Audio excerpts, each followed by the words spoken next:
light scream. I don't like these colours. Thank you. It's better, isn't it? Told you. It is better.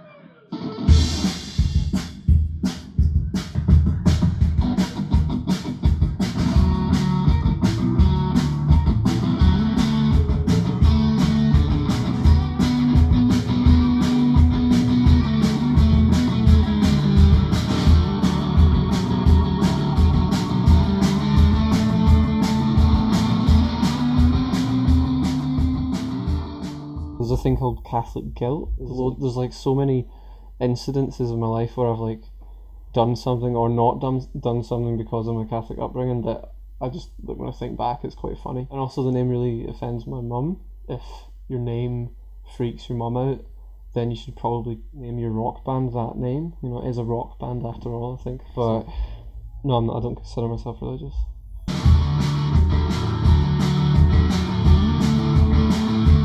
My favourite album is Loveless by My Bloody Valentine. That is my favourite album of all time, and I don't think you would guess that from music, but the thing that really does it for me is the fact that it's behind all that noise and behind all that sort of really dense structure is actually like there's really poppy melodies in there. That's why I like it so much. But they're not a band that you would necessarily hear in Catholic Action. I think you would hear Catholic Action and go, oh, it sounds like Television or The Strokes, or like with a bit of like Thin Lizzy or like the Velvet Underground or Modern Lovers. I really like a lot of John Cale and Other Green World and stuff like that, because they're totally nuts and arty, but like, the core, there's still like a pop song, so it's still sort of traditional in that sense, and I just kind of like the way that he kind of plays with the tradition. I think that's missing from a lot of modern music. I think because bands have that risk of, they're like, oh, we're going to get dropped. Because they do, there's like so many bands that just, they go on a major label and there's all this buzz in a magazine for about 2 weeks. They release a record and it sells like, I don't know, 1,000 copies or whatever. And that's it. They're never allowed the space or the time to develop into something that's beyond what it originally was. If you think about Pink Floyd, like how many albums did they make before they made Dark Side of the Moon? It's like 5 or something, 5 or 6. And you can see them, like, each album, like, they get closer and closer and closer and closer, and then they just perfect it on that one. But it's because they've been allowed that chance to, like, grow and get better at what they do.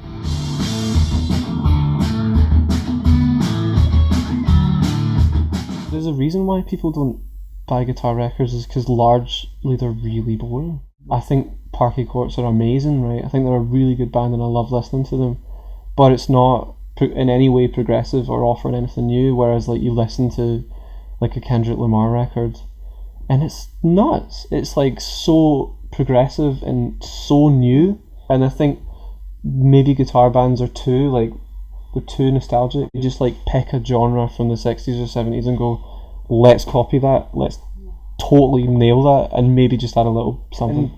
And, you know, obviously like Tame Impala, but they're good. They're not a bad band, it's just not offering the same level of like novelty and excitement that hip hop does. But then again, there's a lot more money in hip hop. If you resign yourself to the fact that you're probably not going to make much money from it anyway, then in a way that should actually be liberating.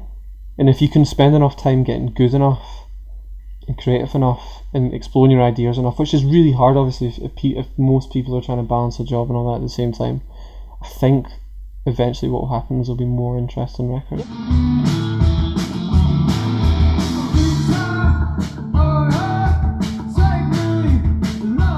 Yeah, it was fun. It was like a total opposite of the night before. I said it on stage in London, like I wasn't lying when we said we played to literally 9 people in Birmingham the night before. We were kind of jamming it the day before in rehearsal, and we were just like, I really want to put this in the set. There's no lyrics. So just kind of, I had a couple of ideas and just sort of fleshed them out in the car, and then I thought, it's a nice, the book is a nice sort of comedic prop to like break the ice. Because I think when people know that they're allowed to have a good time, they do. And oftentimes at gigs you get that kind of like, everyone's sort of checking each other out and trying to look cool, and but once you break that barrier, then people start to dance and have a good time. So I sometimes say to the guys in the band, like, I wonder how good it would be if we put as much effort into making music as we do trying to make each other laugh in the van, because it's just incessant, it's constant.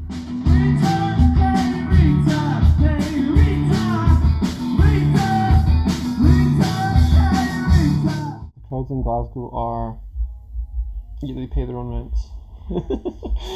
Glasgow, you can actually still afford to like be an artist, and just you have that like little bit more space and time to do your thing, because the rents aren't so crazy, and there's a weird like abundance of bands.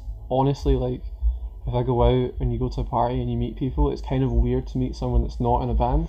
And the cool thing about Glasgow as well is there's crossover between musicians and art students, and it always kind of throws up really like intense but very desperate things. So there could be someone that plays in this amazing like hardcore punk band that also plays in a jazz band and also plays in this weird like disco thing. Do you know what I mean? And it's always like it could be the same person that links these three bands together, but they're doing so many different things.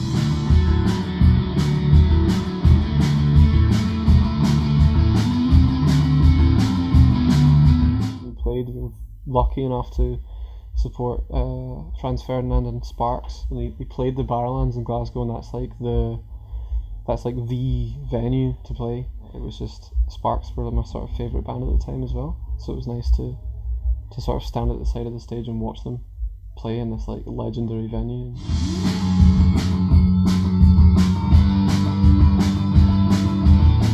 Japan, obviously. Yeah, someone bought like a big wholesale box of our albums to sell in Japan, so like we have our own private distribution in Japan, oddly enough, so I'd love to go there and play.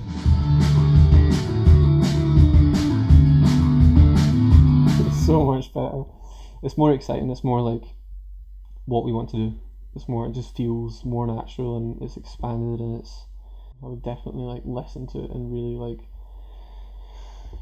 I don't know, I just feel now that we're just kind of things have kind of came together in a really nice way. We're just in a really sort of creative, positive space. Even though the first one, like obviously I was behind all the songs on it, and you know, I like it, I'm proud of it, just because like it takes such a long time. By the time you're actually finished it, so far ahead of it, and the stuff that excites you is now no longer the stuff that's on that desk.